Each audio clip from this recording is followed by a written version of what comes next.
I stare at myself in the mirror, taking stock of the man reflected there. This tight, single-person restroom in back of the store with its bare white walls and oversized vanity doesn't leave much room to focus on anything else. Nothing else to shift my eyes towards. No way to avoid the questions there in my own gaze. "You know they hired you because of your looks," she'd said. I'd convinced myself that a fresh business degree and a solid interview landed me this job selling unmentionables for Victoria's Secret, but whatever truth there was to that couldn't erase the other truth I was now staring in the face. It couldn't erase those words of my mother that weighed heavily on my spirit and sucked the very air out of this room. "They hired you because of your looks." Why had it always come back to this fleeting, superficial quality of being attractive, the novelty of being African American with light skin and straight hair? For me to even acknowledge the possibility that I'm quote-unquote good-looking incorrectly presumes haughtiness, or at the very least arrogance on my part, the thought of which makes me shudder with embarrassment, my humble spirit and quiet nature beaten down, my self-worth slowly dying with each compliment.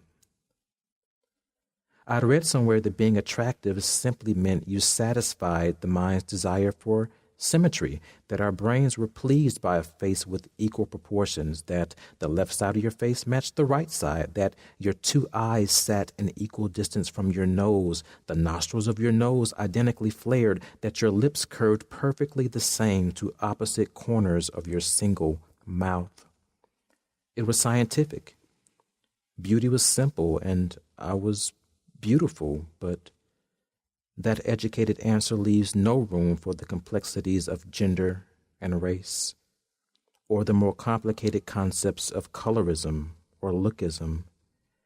And like this tiny restroom with its unforgiving mirror, it really leaves no room for me to understand my struggles navigating life as a beautiful Black man in America. It's an awkward thing to grapple with power at a young age, to spend time contemplating privilege and exceptionalism when most of my friends were either dodging bullets or worried about whether they would eat that night. But I was a very self-involved child, typically quiet, with a strong preference for spending time alone, so it was natural for me to wander through my own thoughts, sometimes for hours. Still, when I was aware of my surroundings, I was very observant, and I began to piece it all together. Those reactions of strangers and friends alike whenever I was around. The odd looks when this full-figured chocolate brick house of a Black woman introduced this pale, straight-haired baby as her child. This indescribable buzz of energy that followed wherever I went, whether it was church or the local hardware store or to the grocery store, it was constant and uncomfortable. And I would have been content never leaving my room.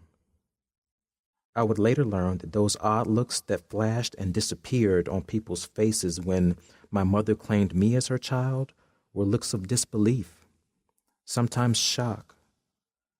I'd learned that the buzz of energy that others gave me that disrupted my spirit were linked to my appearance, more specifically an attraction to my fair skin and the half-straight, half-curly locks of hair on my head.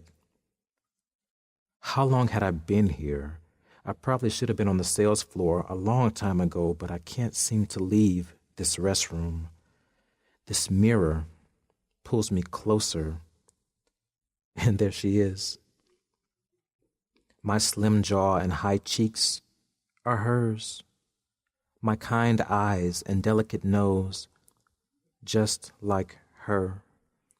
My cheeky grin and closed-mouth smile, a carbon copy of her. I am my mother's child, even when differences in skin color and hair texture convince people otherwise. As I've grown, I've inherited the best of her, either through her blood or through her example, and she loves her baby boy. So does everyone else. I can say with no sense of pride or boastfulness that I had been the favorite child of the family for a long time. Whether I was deserving or not remains a mystery to me. It's a dangerous questioning that plagues my spirit if I linger on it too long.